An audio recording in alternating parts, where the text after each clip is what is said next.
तो पहले क्या होता था कि मतलब सॉन्ग कहीं और पे रिकॉर्डिंग करते थे और रिलीज के लिए कहीं और पे देते थे, लेकिन आजकल का स्टूडियो का ऐसा व्यवस्था हो गया है कि मतलब जहाँ पे आप रिकॉर्डिंग करेंगे वहीं पे आपको लॉन्च करने का भी चांसेस है। क्योंकि भले ही कोई छोटा चैनल क्यों ना हो, लेकिन चैनल तो सब लोग क्रिएट ही करते हैं। मतलब हर स्टूडियो के पास एक दो चैनल रहते ही हैं, चाहे कितना भी छोटा स्टूडियो हो चाहे बड़ा स्टूडियो। मान लो बड़ा स्टूडियो है तो उसको सब लोग जानते हैं अच्छी तरह से कि ये वेब है, ये एंगल है, या ये टीएफ है, ये एनीवन मतलब। तो छोटे चैनल वाले भी ऐसा सिस्टम किए हैं।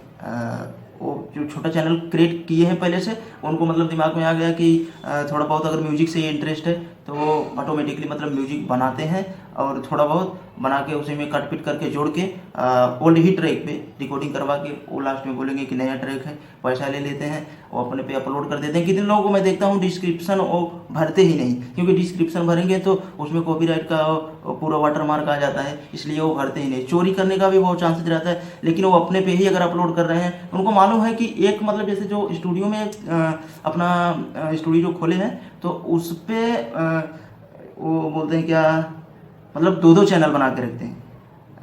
उस पर दो चैनल इसलिए बनाते हैं ताकि एक कॉपीराइट वाला बनाते हैं, एक न्यू म्यूजिक जो आता है उस पर बनाते हैं। जो कॉपीराइट मतलब है किसी कंपनी का, मान लो कोई कभी स्ट्राइक मार देगा तो भी कोई दिक्कत नहीं है उनको, वो बोल देंगे भाई कि मार दिया तो मैं अभी क्या कर सकता हूँ, इसके लिए से सॉरी बोल देंगे, बस उनका तो काम हो गया। और जो बंदा इतना पैसा पैसा दे के मतलब वो रिकॉर्डिंग किया है उसका क्या हाल होगा, सोचिए आप।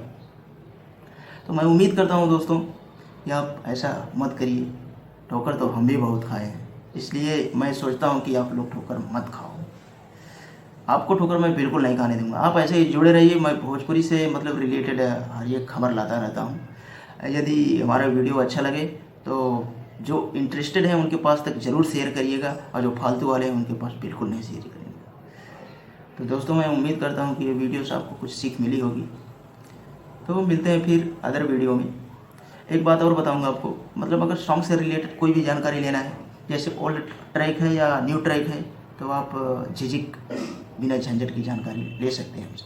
कमेंट्स करेंगे तो हर कमेंट्स पे मेरी नज़र रहेगी। तो मेरा कहने का मतलब ये है कि आप अगर कोई भी राइटर भी अगर आपके साथ चोरी कर रहा है और ओल्ड ट्रैक पे मतलब जैसे कि ओल्ड ट्रैक पे सॉन्ग लिख रहा है, वो बोल रहा है कि आपको मालूम नहीं जैसे पड़ता है बहुत, जैसे कि सन 80 या 90 के दशक के सॉन्ग में वो मतलब वहाँ से उठाता है, हिंदी या भोजपुरी सॉन्ग से। तो जहाँ तक मैं जानता हूँ, जो जितना सॉन्ग मैं अभी तक सुन चुका हूँ, अगर उसके रिलेटेड में कोई अगर बंदा चोरी करता है तो मैं गारंटी के साथ पकड़ के एकदम आपको मतलब दिखा सकता हूँ कि ये इसी ट्रैक पे इसी धुन पे वो लिया गया है, केवल मतलब सिंगिंग चेंज कर दिया गया है। मतलब जैसे कि उसका मतलब बोल केवल चेंज कर दिए गए हैं, बाकी धुन वही है।